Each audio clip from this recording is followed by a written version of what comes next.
Are you struggling for consistency in your sim racing? Does your iRating look like a roller coaster? If so, we have good news for you. The way to get more consistent is to first understand what you're doing differently than the professionals. And VRS is the answer. With our competitive subscription, you will have the telemetry, setups, tutorials, and everything else you need to fully analyze your driving. Our data packs and the ability to compare your driving with the best in the world will show you exactly where to adjust your inputs, change your driving line, and shave seconds off of your lap times. And our powerful and precise Direct Force Pro wheelbase and precision pedals are being used by some of the world's best drivers. All these champions agree that VRS hardware is not just the best on the market, it's also priced well below the competition. So if you're looking to upgrade to direct drive and the best pedals in sim racing, VRS is your answer. If you want to get better, get faster, and make it happen sooner rather than later, you owe it to yourself to find out why so many people are switching to VRS. You'll be so glad that you did. Visit www.virtualracingschool.com and learn why the best use VRS.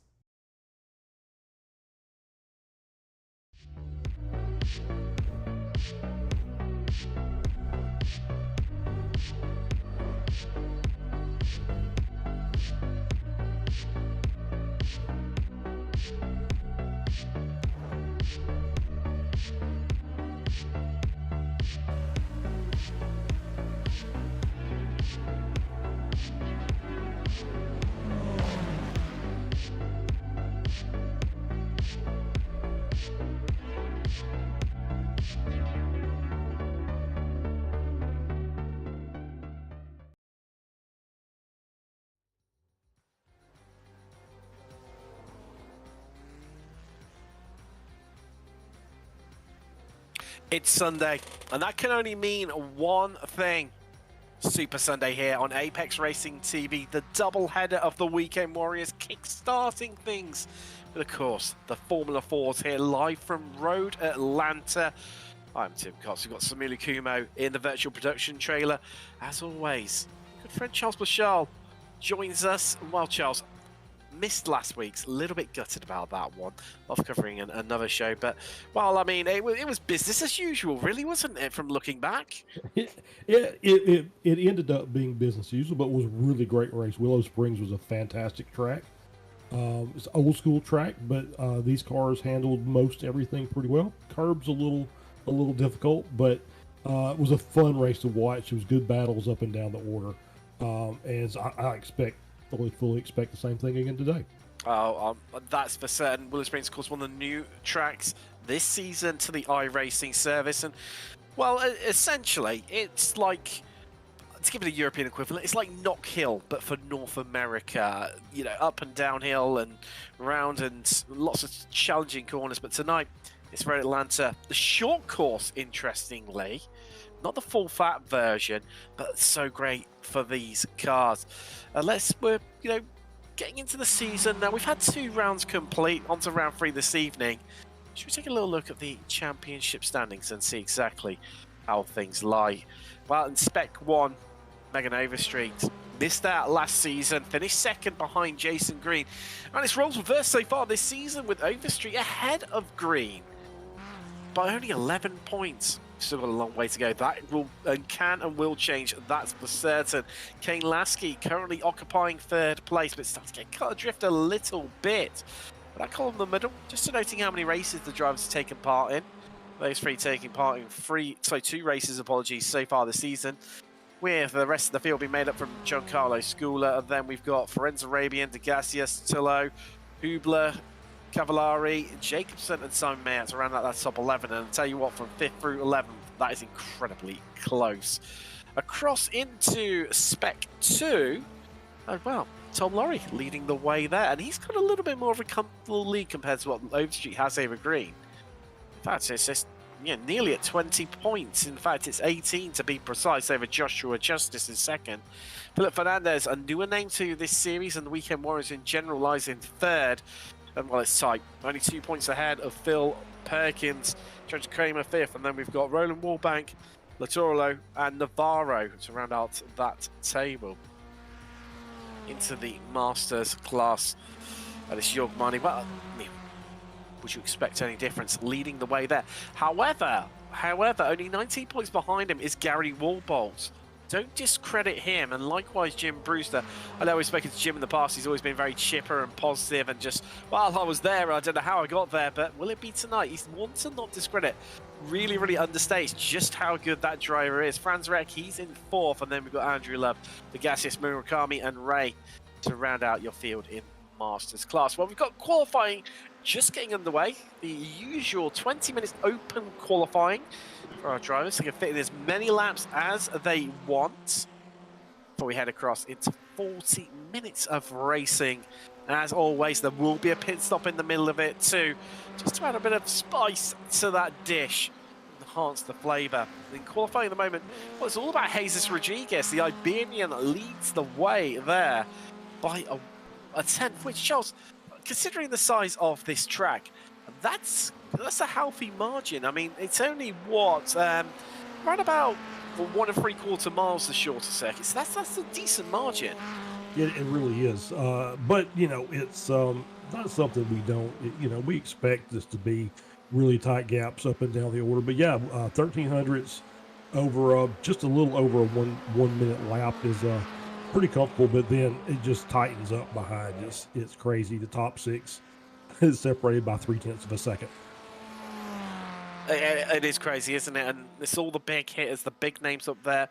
As mentioned, Rodriguez, Green, Overstreet, Reese, Marnie, Lasky. They are all in that top 6, the top 3 rows of the grid. But who's going to come away with victory today remains to be seen.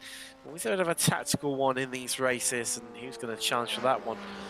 And who's, well, equally, this Rodriguez going to hold on to that provisional pole. Well, that lap is definitely not going to count for Lasky, and, well, Rodriguez certainly is not going to improve on that lap after I think he's made a bit of a collision with the wall on the inside there. I've got IMSA vibes when they visited here earlier in the season, that big accident they had in LMDH, GTP as it's called officially. And, well, just running on board with Yogmani, currently lying 6th right now after Lasky. Well, he didn't improve, look at it, he went 2nd. It's moving Green and Overstreet down to the 2nd row of the grid. And Charles, this is one of these tracks where you need to ride the curves, but they can be really treacherous. They can, and you saw the 2 spots with two off tracks back to back. The first turn and the last turn. So first turn is it's a very fast uphill right-hander. You want to try and carry as much speed to get you up the hill into the chicane as you can. And then the last corner is the very fast right-hander going back to the start-finish straight. And that outside curb will, as you saw, will take you and turn you directly into the inside wall if you're not careful. Exactly, setting underneath the Fox Bridge, of course, and then underneath the Michelin Bridge. Of course, this circuit has been officially known as Michelin Raceway Road Atlanta since 2018. Doesn't feel that long ago, but that's 5 years now, of course, for sponsorship reasons, as is normally the case with these sorts of things. Well, that's Adam Bradshaw. Struggling a little bit in qualifying for sure right now is Bradshaw, all the way down in 17th, propping up the field a little bit off pace by his own high standards, admittedly. As just seeing Marnie head around the back of the circuit, there was no improvement on his last lap for him. In fact, it was Simon Mayer who improved, got himself up onto the front row. Oh, wow, closing that gap down. In fact, halving it what Rodriguez had over Lasky. Just under 700ths of a second. I mean, it's so hard to comprehend just how tight that is. Yeah, now instead of this top 6 within 0.3, we now have the top 7 within a quarter second. So it's just tightening it further up, and actually Monty just moved up to P6, and so now the gap back to P7 is under 0.2. It's frightening, and I think that's maybe starting to play out what we're going to see during the racing. I mean, with those top 7, how competitive they are, how close they are. Could be the breakaway group. There's Hatred Rodriguez just taking a bit of the alternative route through the S's there. And, well, electing just to jump back to the pits. Got time to go again. So we just head inside last 2 minutes in qualifying before we then can set the grid for the race today. As mentioned earlier, 40 minutes with a pit stop. Something these cars aren't used to normally. Officials lasting around 15 to 20 minutes, depending on which of the two available series you pick within the iRacing service. So definitely a trip into the unknown for a few of these drivers. A few of them got a bit of skin in the game in terms of obviously racing in this series when the Ray Formula Ford came along to iRacing last season. Can you believe it? It's been with us for 15 odd weeks now. Bit of as time flies, as they say, that's for certain. As you see, Rodriguez, he's on an outlap. So is Stevie Ray. Those two first and 10th at the moment, respectively. And it's going to be interesting, isn't it? Because that third position in Masters, you got Brewster and Ray incredibly close. They're separated by 0.02 of a second. I think that's going to be another key battle to watch. It's going to be, you know, as we said earlier, that top 7, and then who's going to come out the best of the rest with what half attempt covering Laurie in 8th through to Fernandez. I tell you, you can even throw in Degassias into that equation pretty much as Lasky. There you go, takes provisional pole by 0.17 of a second at the death. Attempt separating our top 3. Yeah, that's crazy. So, yeah, I mean, you were looking at Brewster and Ray separated by 2 milliseconds. Degassis and Nelson are only a 10th back. So it's, you know, it's not outside the realm of possibility. They have a role to play during this race. They both had good runs over the course of the last couple of seasons. So they absolutely can battle for a Masters podium today. Nelson improving there, moving up to 9th. Brewster up into 8th and closing that gap to that group in front of them, which is sat at about 3 to 4 attempts. Pretty much the entirety of qualifying, but checker flag is out. Drivers are able to complete their current laps on. I can tell you, Lasky and Rodriguez, they've headed into the pits, so they will not be improving. She's on an outlap, so she won't be improving. She's come out after the checkered flag has flown. And you see from the qualifying graphic below, yellow sectors all around for so many of our drivers. Nobody improving this late stage. So I think that could be as pretty much set in terms of our grid here, Charles. And I'm just waiting on the drivers to finish out their laps. As you see there, Barney waving the checker flag with lots of vigor, as he always does. And well, I've got a chance in this little quiet period to mention to the first of our 2 sponsors for this evening. First off, we've got PDA. It's not public's fair affection, but that's what you need to give to Ray Phillips and Precision Data Analytics. Now, Ray has over 30 years of experience in motorsport and race open wheelers for almost 20 years at that time. He's now found a passion in helping others go faster and perfect their craft. He can also fill the role as a data and race engineer and also as a driver coach while helping drivers get the most out of data video systems. Ray was a data engineer and driver coach for the 2019 championship winning Ferrari Challenge team, assisting multiple drivers on that team.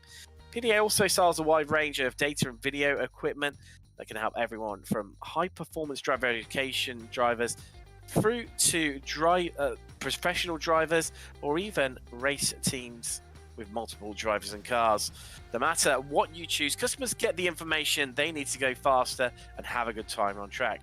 PDA can also help real-world racers, sim racers, high-performance driver education drivers go faster while staying within their limits. Give them a shout and see what they are all about and what they can do for you. PrecisionDrivingAnalytics.com is where you need to go to find out more of it then. But let's take you through the grid for this evening. Front row is Lasky with Rodriguez. Row 2, Simon Mayer and Jason Green. And it's Overstreet. And then our highest qualifying Masters, yellow denoting them Masters drivers. It's Jorg Marnie.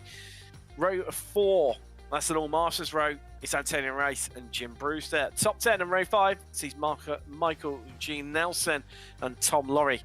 Tom Laurie being the top qualifier. In Spec 2, the green denoting that. Stevie Ray, he lines up alongside Philip Fernandez on row 6. Row 7, that's got Alan Degassis and Jeff Jacobson. With row 8 being John Toms and Joshua Flores. And then we're going to round out the 9 row grid. 18 cars. Adam Bradshaw and Andrew Love start on the last row of the grid. Is everyone just heading across there now?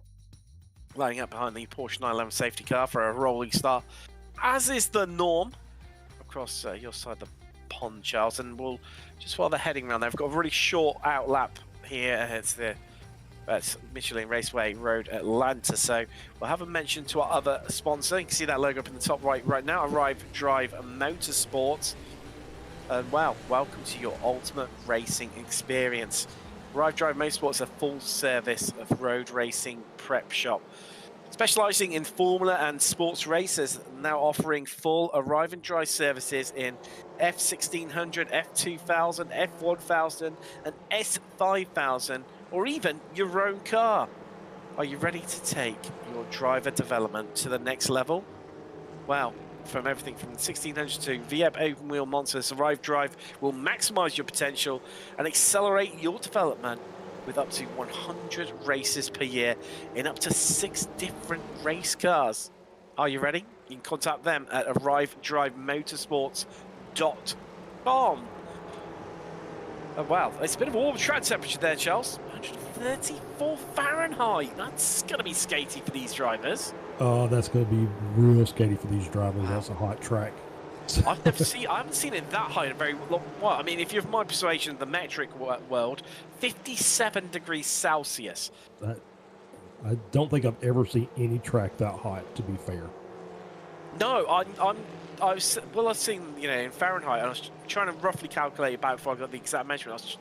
I can't fit. I mean, I've covered hundreds of races now, and I don't think I've ever seen that hot. That could explain why we had a few skating moments during qualifying.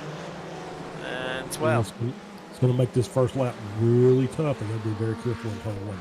A positive, it will warm the tyres up quickly. You've got to look at it that way.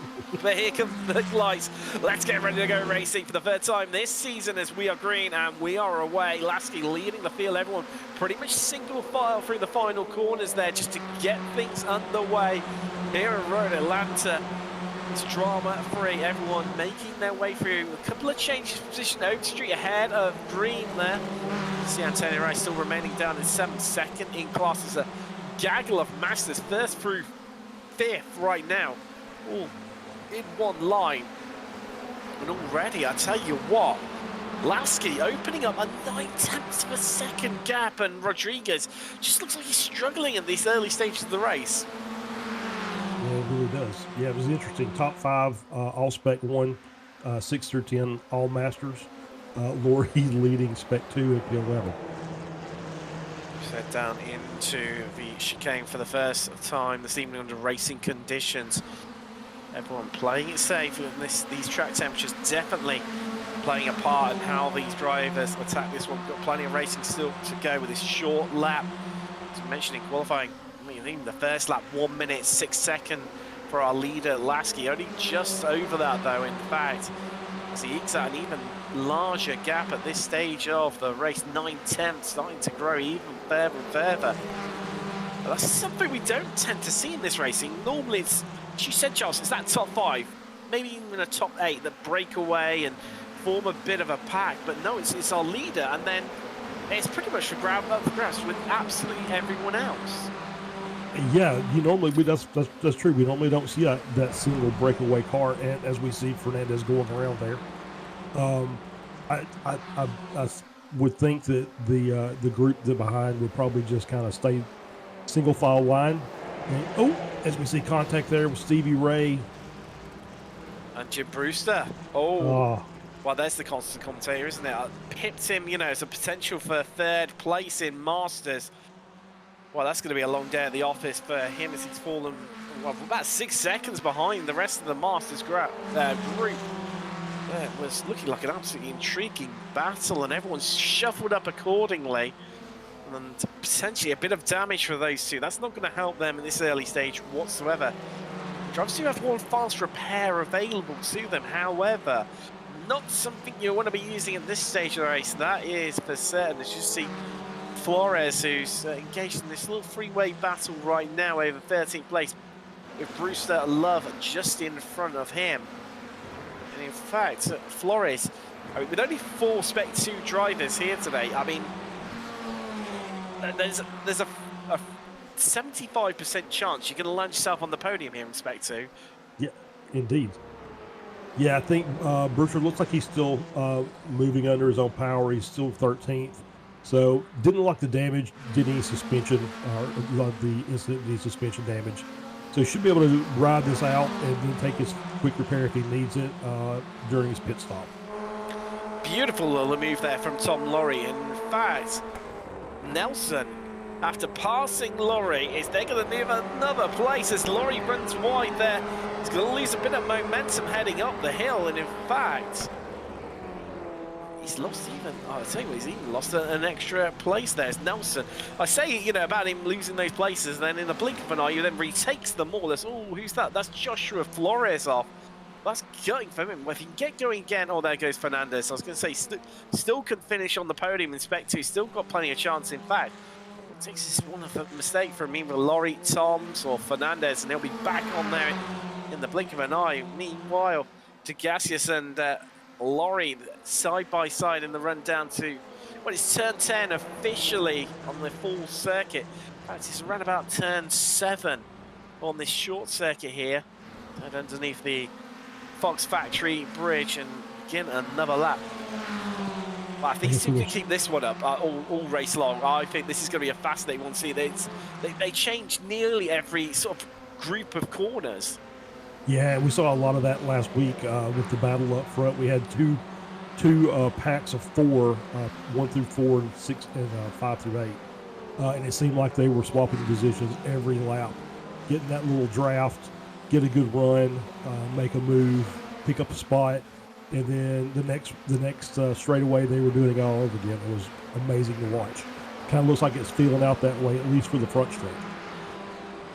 And talking about that front group, Charles, just seeing as well, Lasky's dropped some time over the last couple of laps.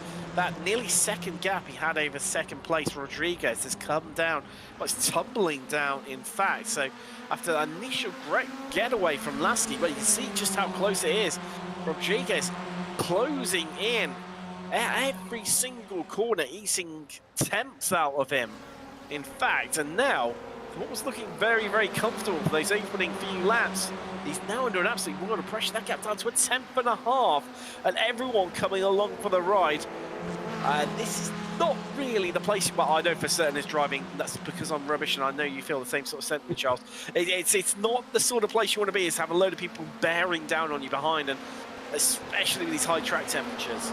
Oh, definitely not. Yeah, and this is, of all the tracks I'm bad at, this is probably the one I'm the worst at. So I love going to visit it because it's just a couple hour drive from my house, but it's just, I can't race it. So anyway, it's fun to watch these guys do it though. So having a bit of a prod and a probe. There's Rodriguez. Oh, and he fakes and gets it. Oh, there's Conte. Oh, no. No. Yeah. Oh, no. That's 5, 6. Yeah, and Antonio Race is the only one who's made it through. Wow. That was, and it looked like it started with netcode. I don't think that they actually made contact. I think it was a netcode contact, but it was enough to just send the car around. And then because it's tight pack racing, it just started collecting everybody. Can't quite tell from that angle, but from my initial thoughts, Charles, it was netcode, definitely.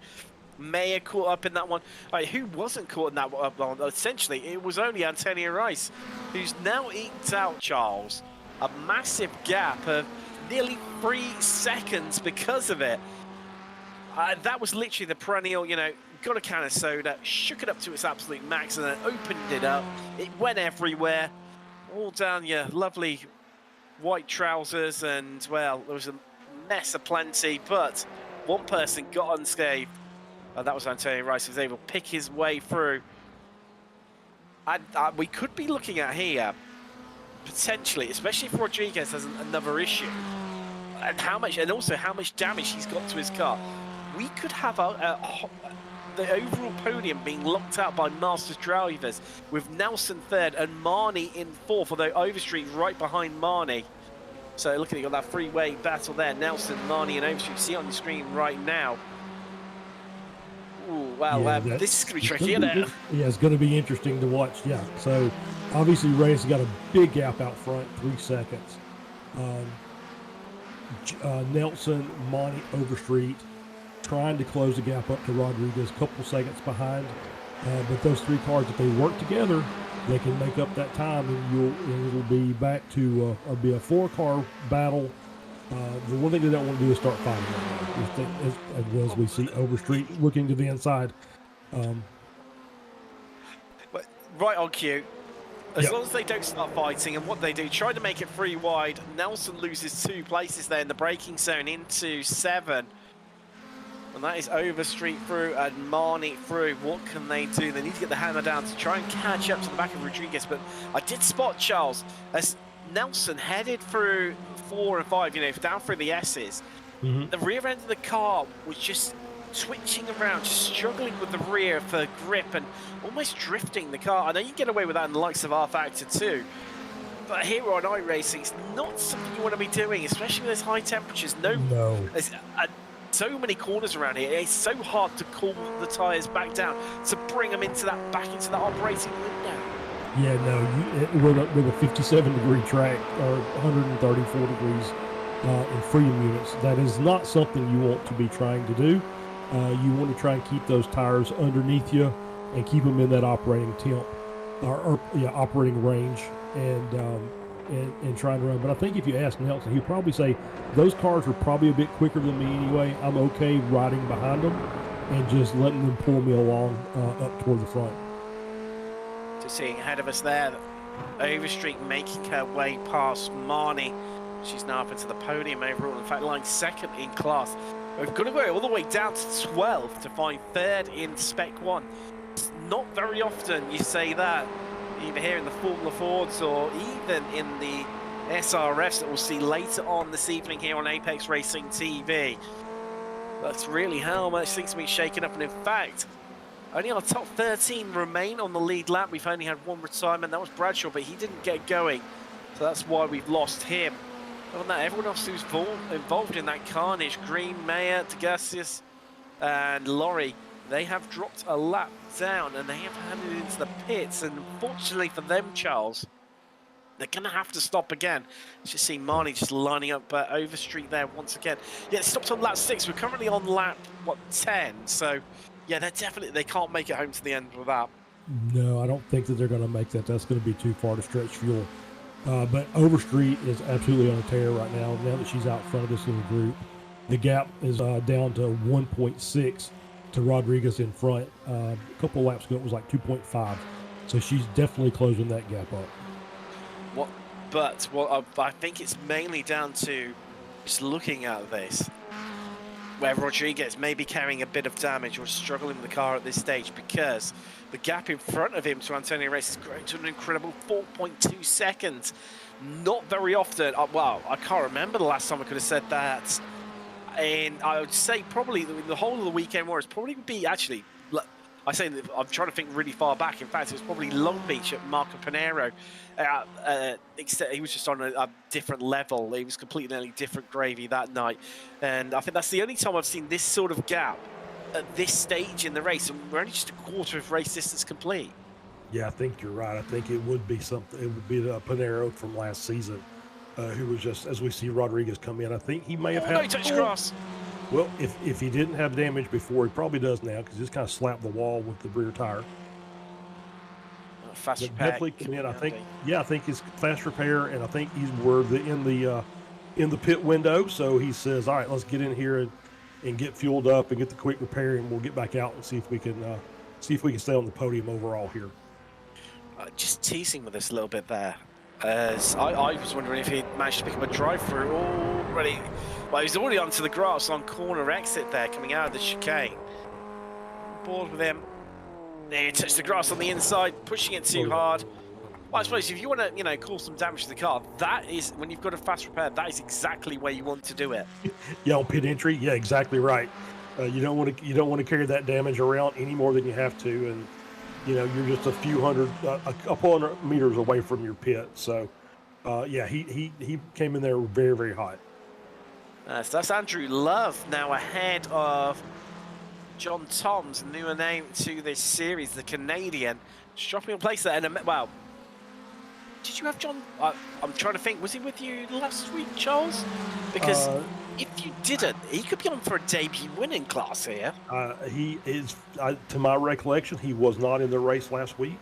No, because he would have been appearing in the championship standings, wouldn't he? Of course, he we read have that been. earlier. Absolutely. And now I have questions on whether he's Spec 2 or Masters with number 969. Not really sure. We have to verify that. Wow. Yes, he's within the window for iRacing to be in Spec 2. Mm-hmm. A good spot about the numbers. I mean, either way, still a solid result well inside the top 10. Great. Yeah, absolutely. Great debut for sure, either way. Am I looking at this right? We've got one Spec 1 racer in the top 7, and the rest are Masters drivers.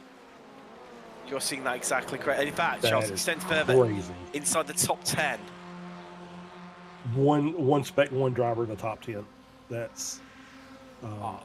I've never known that across both series. And even thinking back to the Formula Vs when we went around them in Weekend Warriors, never experienced it in those either. So I tell you what, this is a day for first, isn't it? That is for certain.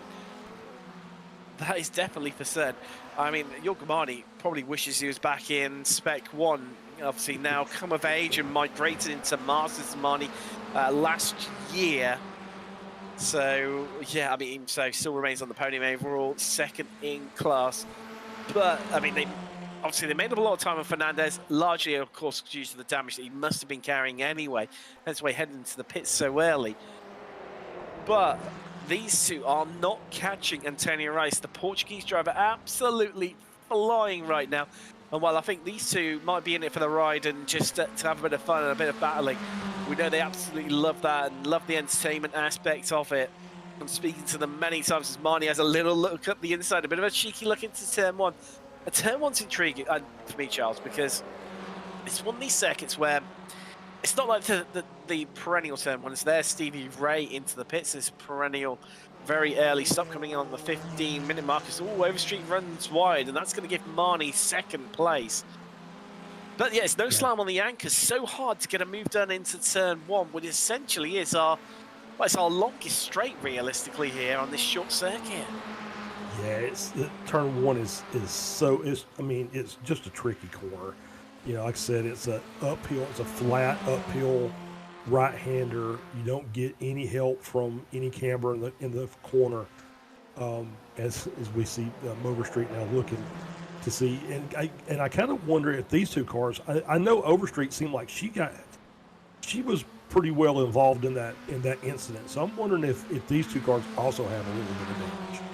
Well, that would make a lot of sense. Yeah, they were both caught up in it. So that's a really, really good point, isn't it? Look, that gap extends now to 8.7 seconds. Race the only driver not caught up in the melee that we had happen down at turn 7 and on the exit on into turn 8 underneath the Fox Factory Bridge. So that's a really, really good point, which is probably what we've seen this gap grow and grow and grow. And in fact, last time around, so these two, they did have a slow lap as they were tripping up over one another, 104 and a 105 respectively for Marnie and Overstreet. Race managed a 102.5. So you're looking at, that was Simon Mayer off, oh dear. Well, another one bites the dust. Yeah, indeed. Now, Rodriguez, reinvigorated, refreshed.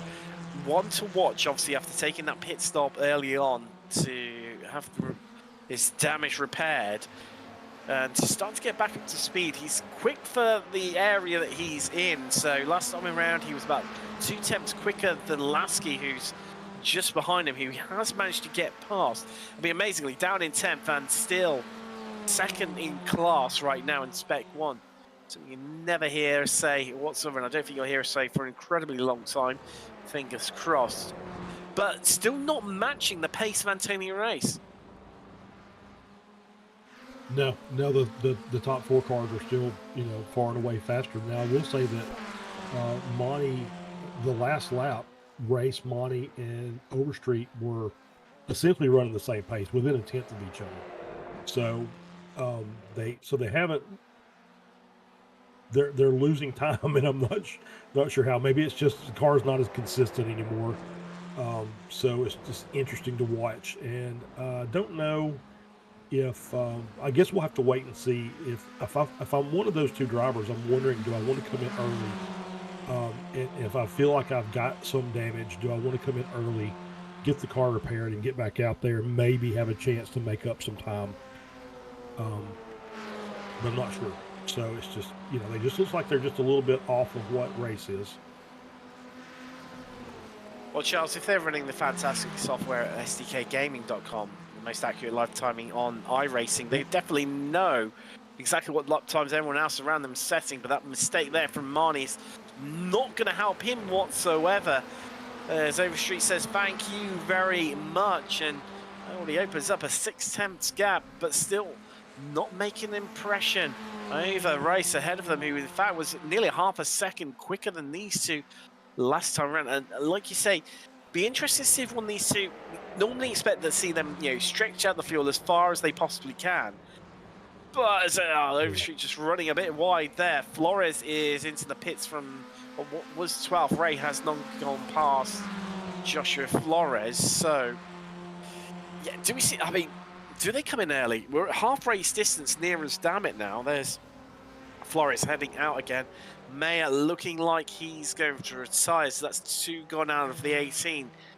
And in fact, it's only, so it's Green, he must have been into the, no, he still hasn't, other than his stop to fix the damage, still has not been into the pits. He is setting quick times though, matching race pace, but languishing by his own standards all the way down in 13th place right now is the American.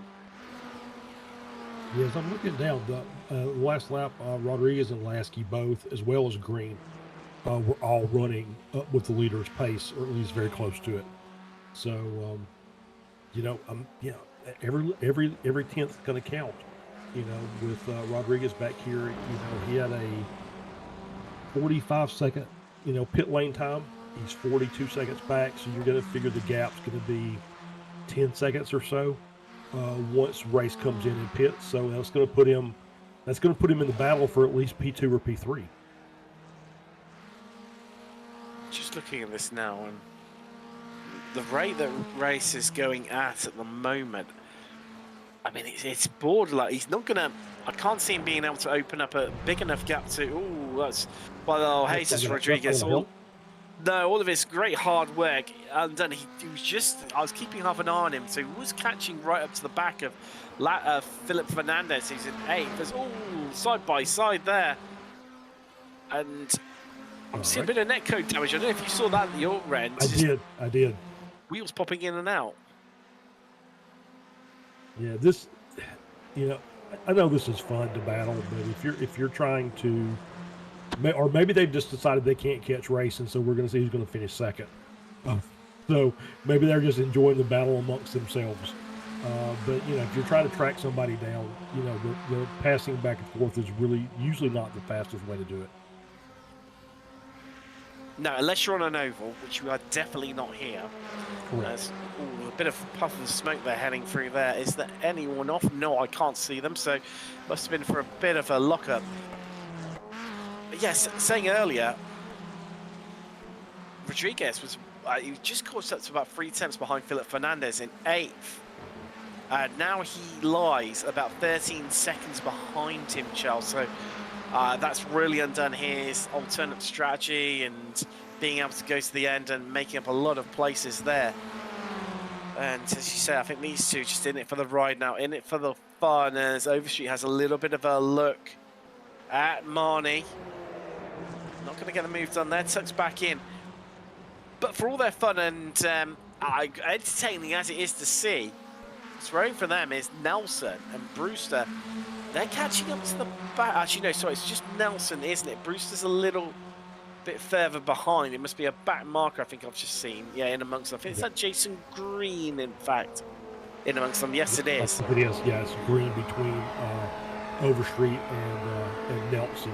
But yeah, the battling back and forth is keeping Nelson in contact behind. So he's on for that final spot on the podium for the Masters class. And maybe an overall top three. Oh, that's Jim Brewster off. off. So we've also got John Toms into the pits. Let's see what happened to Brewster, Charles. We haven't talked about this, but this chicane is so tricky. It's unsighted. You're coming in blind. You just have to practice to know where that turn-in point is. And if you miss it, you end up over in the escape road. Oh, here comes Nelson in the pit. He seems to, I don't know about you, for me, he seems to be going quite slow there. I think he might have had a bit of an issue. So Smuley finding the replay for us right now. You just kind of blow the corner here and just go up through the gravel, through the sand. Did indeed. Yep, just too hot coming into that. I guess we'll call that 7A and 7B since we're on the short course. A shame for him because he was well still into that fight, wasn't he? He was. So there I don't think it cost him very much time. Maybe a second and a half, because he did carry his speed up. But there's going to be a little slowdown, which he probably had worked off before he got into the pit entry. This is leader in Spec 2, Philip Fernandez. There's Nelson getting out the pits and getting going again. Where has he come out into the equations? He's come out 9th overall right now. It just shows what a topsy-turvy race that we've had here today. He's come out behind Rodriguez and Lasky, but Lasky definitely will need to pit again. Rodriguez might get away with it, so that might have actually worked out in Rodriguez's favour, which is interesting because with all the battling that Marnie and Overstreet had done, that could bring Rodriguez back into the fight for second. So that's going to be an intriguing one to see how that one pans out, and may well stop Overstreet walking away with it here in terms of the Spec 1 win. As we head down the back straight, some connection issues there for Marnie. Bit unusual for him. He's normally solid as a rock with his connection, so I mean, it's always a bit of a scary moment, isn't it, where the car in front of you is blinking in and out a lot, and knowing how, especially when you're trying to get a move done, it's all running wide out into the grass once again as she's into the pits. She's slowed down. Yep, nice pit entry. Yeah, we're a little wide coming out of 7B, up the hill under the Fox Bridge, or under the bridge there, the walkover. I'm trying to work out where she's going to come out in relation to Jesus Rodriguez, who's 8th, the Iberian, because with his early pit stop and setting decent lap times too, and all the battling that's gone on between Overstreet and Marnie, that could be very, very close indeed. I'm just keeping half an eye on that. There is Rodriguez. Overstreet still, well, she's just heading out of the pit lane. So yeah, Rodriguez looked down and out, kept his foot in, and is still within a shout as well. He's come out ahead of Overstreet. Yeah, he has indeed. Yeah, it's so we'll see. That looks like that. It looks like once the pit stops are done, it's going to be Rodriguez is going to be in second place overall, I believe, just based on what I'm seeing from the timings of everybody else. So it'll be that is, of course, if he can manage to stay in the rest of the race, we'll have him to that he's got enough fuel on board. Andrew Love into the pits from 3rd, and yeah, that is the crucial point, isn't it, Charles? Has he got enough fuel to make it to the end? Because if he has, this is just coming exactly. It's worked out absolutely beautiful, hasn't it, for Rodriguez? It really has. Yeah, just being persistent, running some good clean laps as best he can. Obviously had a issue here and there, but overall has done pretty well. That gap is growing even further at the front, out to 12 seconds, and in fact, even half of that, Charles, on the lap times between Marnie and Rodriguez. And Rodriguez is lapping at around about 2 tenths quicker. As just seen new fastest lap of the race there for Antonio Rice, 1:02.26 for him. And yeah, I think Rodriguez might have this one a little bit more comfortable than what we've anticipated here for, well, what's not bar a complete disaster for race. what could be a solid second. I think is the best that anyone could hope for tonight. Yeah, I think so. I think that incident has given Race the key to the victory here, as long as he doesn't make a mistake. You see Green, obviously he's got good pace in the car. He's staying right with Monty and actually kind of dogging him a bit.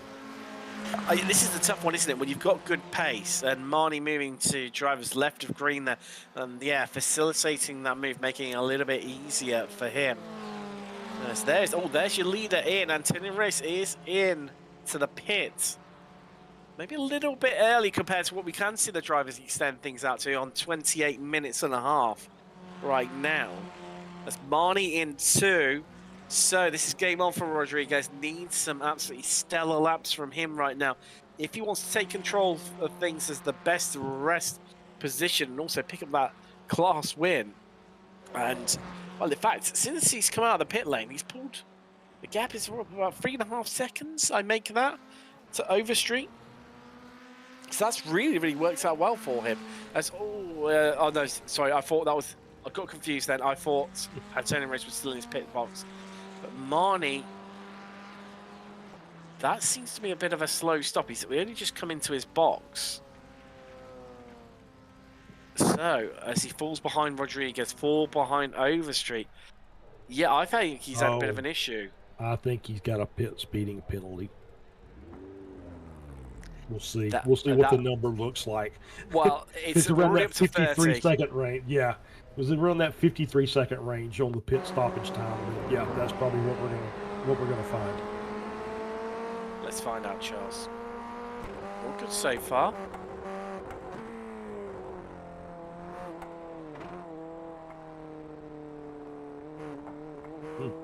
It's kind of hard to tell. Well, it looked okay. Maybe a little bit. Well, his pit stop, 59 seconds. That would indicate a 40-second. Yeah. Yeah. Yeah, there we go. Absolutely smack on, Charles. Yeah. Hey, I know Monty's done that a couple. I think he did it last week also. It might not have been him. I don't want to attribute it to him because I don't remember, but I know somebody. We had a couple of pit speeding penalties last week as well. I think to be expected, isn't it, at Willow Springs, isn't it? Because you come with so much momentum around that final corner. Well, technically one corner, but it's actually classified as, I think, 2 or 3 corners. Yeah. Down that back straight and that swooping right-hander where if you just get it right, it's so satisfying. And then have to try and throw out the anchor and get it just right to slow it down in time. It's not surprising you did have a few speeding in the pit lane penalties. But Antonio Rice, he is, 7? Well, look at that deficit. That's shrunk quite a bit because he's only 7 seconds ahead of Rodriguez in 3rd place. Yeah. I say only, Only, yeah. Yeah, no, it is a lot shorter. So obviously Rodriguez did a really good job after he took his pit stop to get some of that time work down. We still think Lasky's got to pit again. He pitted at lap 6. His pit time is, on par with most everybody else as far as his stoppage time. But I don't know. I think that might have just been a little too early. I don't think he can stretch that far. That would put him, just doing some rough maths, I think he would have stopped at around about 6.5, 7 minutes, somewhere in that window, which would indicate, he's got to, will only be a splash and dash pretty much. But he does have to stop again by my calculations. Jesus Rodriguez, he was cutting it fine, having stopped on lap 11.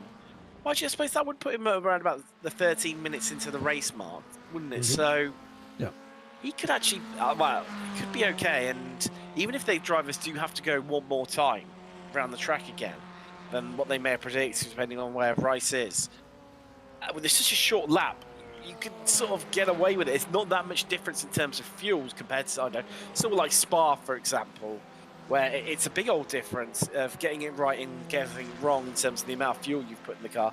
You can easily save it. What if 1 3/4 miles it is roughly around this short course. it's Yeah. not out of the realms of possibilities. Yeah, I think you're saving what, a liter and a half at the most to try and get another lap out of it. So, yeah, I think he's okay. Lasky, I think, is probably going to have to stop for a splash. Overstreet obviously is looking. She's got it's a 5-second gap up to Rodriguez, so she's obviously looking to see if she can make up some of that before the end of this race with 7 minutes left. I see Marnie making some progress. That's Flores picked off. DeGassis, yes, as well. Look at that. 2 down the front straight away for Jörg Marnie. And that Swiss precision, getting that done and up through the order. Oh, well, it's definitely not Swiss precision, namely because he's not from Switzerland. Stevie Ray off there. That's good for him because he looked like he was in a good position to finish on the podium in Masters early on. He's had a couple of instances now, and that's dropped him down to 5th in class. Still with a top 10 finish, though, so not too bad. However, John Toms is, well, you see him there, bearing down on him at a rapid rate of knots to come down in 7A and B right now. Definitely, Tom's looking a little bit more confident in his car at this stage of the race compared to Ray. Yeah, for sure. Yeah, obviously first time out, first time in the series. Like he's done a pretty good job, and right outside the top 10. And looks like he's going to try and make a move here on Stevie if he gets the opportunity. Track temps actually went up, which is crazy. Wow, look at that. Gone up but 2 degrees, 1 or 2 degrees Celsius. Yes, it's gone up a couple. So we're at 57 in qualifying, weren't we? It's the straight were start indeed. of the race. 59 now. Ooh. Hang on with there, Stevie. Wow. Like a bucking bronco, clinging on for dear life there. It was Stevie Ray. Managed to hold on. I don't know quite how, but somehow managed to head through the chicane and definitely using up all of his lives in one go there, pretty much. Still remains inside that top 10 and currently 5th in class is Ray. Now, keeping half an eye of what's happening in front, Charles. So despite Rodriguez taking a lot of time out of race in this early stage, has in fact, the gap has pretty much neutralized, and if anything, maybe grown by a couple of attempts. It's negligible. Oh, no. That's your money. Bad to worse. Oh, you work. Oh, and who else is involved? No. Oh, no. That's 3-4. Is that Antonio Rice? It is. Oh, my. Oh, no. Wow.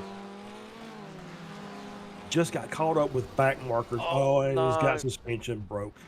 And so that's the end of, oh, man. Well, that flips everything in his head. I think Rodriguez is now right onto the back of Lasky as well in the battle for the lead, but Lasky does need to stop again. Well, that blew right open, didn't it, all of a sudden? And looking for running for a couple, comfortable last few minutes, and I think we need to see a replay of that if we get some movie to pull that up. I'd like to see how that all occurred. There you go, Charles. He was already onto it. I'm sure he was. So, what happened to... Was Marnie the catalyst then? Just too hot through one, gets in the grass, comes across. Yep, and it was just, it was billiards at that point. Then you just had one car bounce off of Monty and then collected Reyes. And that's race done. Oh, that's such a shame. There we go, you can see race what happened. Oh, and it was a netcode tag, and that's what cleared the car across the track, and the double whammy of hits. Broke the front right suspension. An additional collection on the way. I was going to say, was that Lasky? Yeah, it was Lasky coming through. Also. That's why Lasky lost all that time. Lasky has popped into the pits as well for that splash and dash. He clearly couldn't have had too much damage from it. So he's come out in 6th overall. Still looking good to remain on the podium in class, though. Such is the craziness here today. But he started off this race, Charles, at the front. Drama and incident saw him head pretty much to the back. But as we head inside the last 2.5 minutes here, look who's leading again. Yeah, Rodriguez back up front. The gap's now down a little bit. I think he probably slowed him up because he was right behind Lasky during that problem that we had coming out of 1. So the gap's now 4.1 back to Overstreet and looks like it's closing up. So I don't know. Does Rodriguez is he fuel saving? Did he get a knock during all that? I don't think that he did. I don't think he did, but you're right. So last time around, Overstreet was half a second quicker. And be interesting when they come across the line. I mean, 4 seconds. That's it's a tall order. She needs to be 2 seconds a lap quicker based on where we are. I think we've got 2 laps left remaining. Yeah, I think that's. I think 2, maybe 3. Nah, I think it's going to be 2. But yeah, I think it is 2. I think you're right. So Lasky, I mean, clearly, we'll have a bit of a listen in here and see if there's any fuel saving going on. I mean, the perennial, you're down into the chicane, that's where you'll really be able to tell. There you go, it's tumbling, look, 2 or 3 attempts being taken out through the first corners. If he's got to oh dear, I'm getting words mixed up. I was going to say overstreet, no, oversteer, no. If he's got to fuel save, completely different word, to get himself home, then we'll be able to find out any second now. So listen in. No, I'd say. That seemed like full commitment. I think so. No, he's gonna take the white flag when he comes across the line. If he does not dive into the pits, which he does not, he's good to go to the end. I mean, Overstreet knows it after taking that time and has lost, well, probably about a net half second. Well, after about gaining 3 or 4 attempts, now losing a couple. Jeez, looks comfortable for a second. Well, we build this up of, could we be in for an all-Masters podium? It's not going to be that way. However, look who's leading Masters, Andrew Love. Andrew Love. Yeah, was, I think, further much like 5th or 6th in the class at some point in time. And now here he is. Kept his car clean. And is on for a Masters class win. Just got to finish up this last lap. Wow, unexpected all around here. Brewster's going to finish 2nd potentially, and Nelson 3rd in class. Fernandez still on for that Spec 2 victory. Lasky, well, he's going to finish on the podium overall, but wow, from the front to the back to the front again. Jesus Rodriguez takes the victory here at Road Atlanta in round 3. Formula Ford Weekend Warriors. Overstreet 2nd. Where is Love? We're going to have to wait a little bit for him to cross the line. There he is, coming through the chicane. 1 corner left to go, although technically it is 2. Andrew Love takes the victory in Masters, and on the podium overall, his best result at any of the Weekend Warriors. Lasky's out of fuel. He is indeed. There goes Fernandez. So he's up another place overall. A little gravity help there to get him across the line. Still hot. Well, luckily, Jeff Jacobson was so far behind that even with all that wiggling and shuffling to get himself across the line, still remains 3rd in class, 6th overall.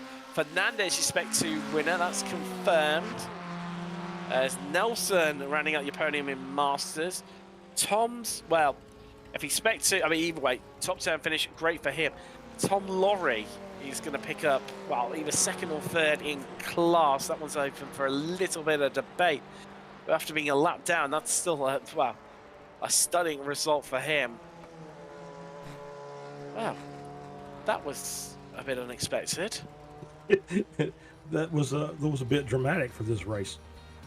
It was. I thought we were in for a nice, comfortable last few minutes, Charles, and then all of a sudden, flips on its head, shuffles around, and well, these are the results we end up with. Jesus Rodriguez, you're a likely winner in the end. Overstreet 2nd, Andrew Love, winner in Masters, and on the podium overall for what I believe is his best ever Weekend Warriors finish. Jim Brewster finishes 4th. Then we've got Philip Fernandez, just winner in Spec 2. Lasky 6th, 3rd in in Spec 1. Nelson, 7th, 3rd in Masters. Then we've got Ray Toms. Jason ran out that top 10. Then Jason Green and Tom Laurie 1 lap down, then into the retirement. Antonio Race lost on lap 33, completed 38 laps. Degassius also on 33, Yogmani on lap 32, so was Joshua Flores. Simon Mayer we lost on lap 15, and Adam Bradshaw did not make the start. Now, let's have a bit of a look and see if we've got anyone waiting in the wings. And we have Megan Overstreet joins us. I mean, wow, Megan, what a race you had. Just, I mean, first of all, I think the main talking point is that big incident that involved, 6 of the top 7. It was only Antonio Race that managed to storm through. Just talk us through that one. Oh gosh, that was so incredibly wild. I mean, I was hoping I would be able to go to the right and avoid all of them spinning out, but they slid back across the track and ran right into me. Somehow I didn't get any damage whatsoever, even though my car got shot up in the air. I don't understand how that happened. Wow. And from that point, because we were speculating whether you had damage or not, because you were losing a lot of time, I mean, to Antonio. However, do you think that was just mainly down to the way that yourself and Jorg were just battling away? I mean, we were saying in commentary, every corner at times, it was just changing between the pair of you. Yeah, I cooked my tires very early on, so I was just sliding around all over the place. So I'd get ahead of Monty, then slide, he'd get ahead of me, then he'd slide, and we just kept trading back and forth. We were just going way too slow. Well, I mean, in the end, 2nd in class and overall, unexpected results. I mean, I suppose you're hoping for the same sort of luck later on this evening in the SRFs. I hope a crash-free in the SRF race, at least. Yes, definitely. Well, we'll look forward to seeing you then. That's Megan Overstreet finish 2nd here today. Charles, I understand you're standing by with our Masters. Well, finished 2nd in class, Jim Brewster. Brewster, yeah. I am here for Andrew Love. My buddy Andrew Love got 3rd today, and he said that I'm going to come here and speak for him. So Andrew Love is one of the old-time weekend warriors. He's been with us forever. He's the cleanest guy out there. Great guy to race with. And he beat me today. He and I were pretty close together, and I made one mistake, and he took advantage of it and just walked away and got a podium. And we're excited for him. Yeah, that was a crazy race, Jim, just to be fair. We weren't sure who was going to end up where. It seems like, we had a 5 or 6 car breakaway. We had, 6 of the 7 lead cars were Masters class. The next thing you know, they're all in the back. We've had, the leaders getting crashed out multiple times during the race. So it was wild to just watch. I can't imagine what it was be like to actually be on the track with this. I was back far enough. I had an incident early on, and I was back a little way, so I didn't get to see most of the action. But I post pictures of these races every week. So as soon as I see the replay, I'm sure I'll have fun taking some good pictures. Of course, yeah. I don't have the fun moving pictures like you do. I just take those funny still kind. Yeah, but the still kinds are still really good, though. We like seeing those. Congrats. Again. Yeah, congrats to Andrew on the class win and P3 overall, and congrats to you on P2 in class. Hey, thank you. See you guys next week. All right. That's Jim Brewster there. Well, that's all we've got time for this week. We'll see you for the Formula Ford coming up in around about 40 minutes time, 50 minutes time-ish. It's the SRFs. Yeah. Make sure you join in for that one. I think that's going to be wild. Bigger grids, bigger action. Well, if you could have more action than what we've crammed in here today, Michelin Raceway Road, Atlanta. Make sure you tune in for that one. But for now, from myself, Tim Cox, Samuli, and Charles Bushell, we'll see you shortly. Goodbye.